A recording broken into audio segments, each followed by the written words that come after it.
항상 사랑하고 존경하는 시청자 여러분, 안녕하십니까? 시사 깡통입니다. 시청자 여러분, 지난 광복절 광화문 집회 당시 현 정권에서 아주 대놓고 대대적으로 집회 참가자들을 탄압했던 사실을 기억하십니까? 그 당시 집회 주동자였던 정광훈 목사를 비롯한 수많은 사람들이 국민적인 비난을 받게 되었고, 이 때문에 지난 개천절에서는 집회가 대규모로 변질될 가능성을 차단하려고 집회 통제 방침을 내걸며 개천절 당일 서울 광화문 일대를 비롯해 서울 곳곳에서 10인 미만의 집회를 포함한 모든 형태의 집회를 금지하면서 광화문 광장 일대는 펜스와 차벽으로 둘러싸고 행정소송에서 일부 인용 결정이 난 10대 미만의 차량 시위 2개만 어쩔 수 없이 허용했습니다. 그리고 이런 치졸하고 야비한 행태를 정당화하기 위한 구실에는 바로 코로나19의 유행을 막기 위한 것이라는 말이 동원되었습니다. 저 역시 당시를 기억한 입장에서 지금도 이 말 하는 중에도 화가 나고 참 답답합니다. 그런데 광복절 당시 서울 도심에서는 광화문 보수단체 집회뿐 아니라 민주노총에서도 기자회견에 탈을 쓴 집회를 가졌던 바 있습니다. 하지만 당시 민주노총 집회에 대해서는 그 어떤 문제제기도 없었을 뿐더러 오히려 정부 차원에서 그들은 방역수칙을 준수했다는 식으로 애써 변호하는 모습을 보여준 것도 모자라 민주노총 시위 참여자들이 자발적으로 검사를 받아러 갔음에도 불구하고 그들에 대해서는 검사를 전혀 하지 않았던 사실이 폭로되면서 형평성 문제가 지속적으로 제기되어 왔습니다. 더구나 이번 14일에는 민주노총을 비롯한 좌파계열 시민단체들이 대규모 집회를 예고했음에도 불구하고 정부에서 너무 미온적으로 대응한다는 볼멘 소리가 터져나오기 시작했습니다.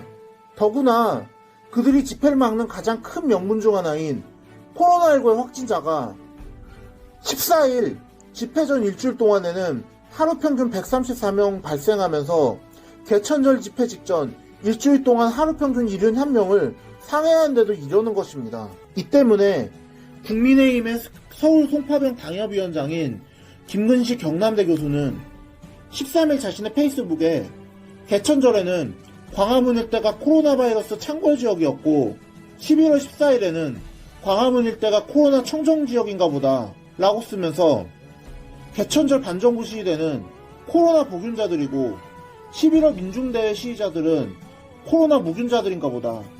개천절에는 집회 시위의 자유보다 코로나 방역이 우선이었고 11월 14일에는 코로나 방역보다 집회 시위의 자유가 우선인 모양이라고 이 정부의 이중적인 행태를 매우 강하게 비판했습니다.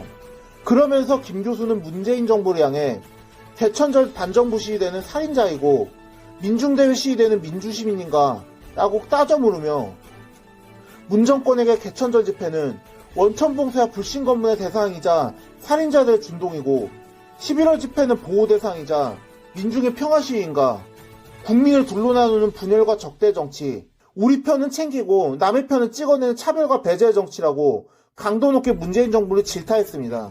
이런 비판을 의식해서였는지 정세균 국무총리가 이날 뒤늦게 최근 확진자 수가 엿새 연속 세 자릿수를 기록하는 등 방역의 경고등이 커진 상황이다. 현재와 같은 증가세가 계속되면 거리두기 단계 격상을 심각하게 고려해야 할지도 모른다고 말하면서 여러 지역에 감염이 발생한 상황에서 동시다발적 집회는 대규모 확산의 도화선이 되기에 충분하다. 국민 생명과 안전을 우선적으로 고려해 지금이라도 집회를 재고할 것을 요청한다고 부랴부랴 이들 집회 참여자들에게 집회를 자제해 줄 것을 당부했지만 이미 이 정권이 저지른 게 너무 커서 이런 행동조차도 가증스러워 보이는 건 저만은 아닐 것 같습니다. 아니, 하려면 똑같이 해야지 왜 이렇게 차이가 나게 행동합니까? 정말 가증스럽다는 말이 딱 맞네요. 이 문제는 국회에서도 상당하게 중요하게 논의되었습니다. 실제로 13일 국회에서는 운영위원회 전체회의에서 야당이 광복절 광화문 집회 주최자를 살인자라고 지칭하는 망언을 했던 노영민 대통령 비서실장을 향해 이번 민주노총 집회에 대해서도 동등한 잣대로 엄중 대응할 것을 촉구했기 때문입니다.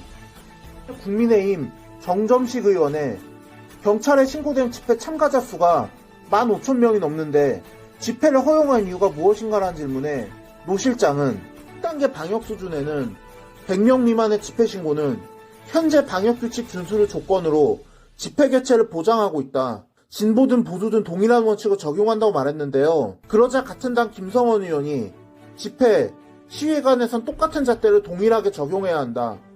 이중 공동행동에 대해서도 살인자가 될 수 있다고 말해야 한다고 노영민 실장을 향해 비판했습니다. 말해야 맞는 말 아닙니까? 어느 한쪽에만 불리한 잣대를, 그것도 국정 운영을 한다는 사람들이 해서는 안 되는 것 아닙니까? 그런데 여기서 노영민 실장의 행태가 또다시 무리를 빚었습니다. 김 의원의 발언에 노 실장은 이렇게 엄중한 시기에 집회가 허가되어서는 안 된다는 말씀에 대해 집행하기 때 참고하겠다고만 애매하게 말했고, 그러자 기가 찼던지 김 의원이 재차 살인자가 될 수 있다고 강력하게 말해달라고 말하자 노 실장은 제가 지난번에 과하다고 했다는 표현을 다시 하란 말씀인가, 어디서 가짜뉴스가 나오나 했더니 여기서 나온다며 언성을 높였습니다.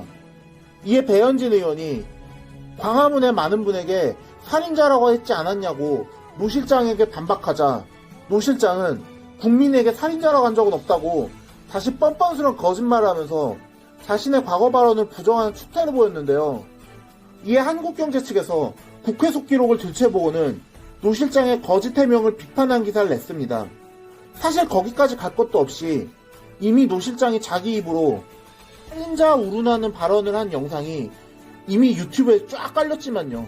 이런 노 실장을 향해 진중권 전 동양대 교수는 13일 자신의 페이스북을 통해서 집회 주동자들이 국민이 아니면 외국인이었다는 얘기냐, 당정청이 모두 미쳐 돌아간다, 마인드가 극단주의자들 같다고 적으며 노 실장을 정면으로 비판했고, 네티즌들 역시 이런 노 실장의 행태에 대해 노영민 말은 반정부 집회한 사람은 국민이 아니란 뜻이냐, 국민도 니 편 내 편 따지는 내로남불 청와대 것들, 민주노총에는 꼬리 내린 겁쟁이들아, 광화문 봉쇄한 것처럼 해봐라. 살다 대통령 비서실장이 국회에서 저리 당당하고 뻔뻔하게 헛소리 짓거린 건 처음 본다. 단체로 미쳤네. 자기들이 불리하면 그냥 가짜뉴스란 말이 자동적으로 튀어나온 애 같은 말로 노 실장의 행태를 질타했습니다. 앞서도 말씀드렸지만 본인 입으로 살인자 운운한 동영상이 이미 유튜브를 비롯한 인터넷상에 쫙 깔렸는데도 가짜뉴스 운운하는 건 정말 어디서 배워먹은 못된 버릇인지 묻고 싶을 정도네요. 지금 돌아가는 상황을 보면 정말이지 앞선 방송에서도 제가 소개해드린 나훈아 씨의 테스형의 가사, 테스형 세상이 왜 이래가 생각납니다. 정말이지 집회 자유라는 민주주의의 가장 기본 중에 기본적인 가치조차 자신들의 편을 들어준 사람들에게만 보장해주고, 그렇지 않은 사람들에게는 당연히 보장해야 할 권리조차 깔아뭉개는 이 집단이 대체 제대로 된 집단이라고 할 수가 있습니까? 이런 집단이 한 나라의 국정을 운영한다는 것은 정말 비극적인 일입니다. 어디 대학교 학생회도 이딴 식으로 운영했다간 반발이 일어나고 갈등이 생기는 게 뻔한데 나라를 이따위로 운영하고도 당신들이 무사할 줄 아십니까?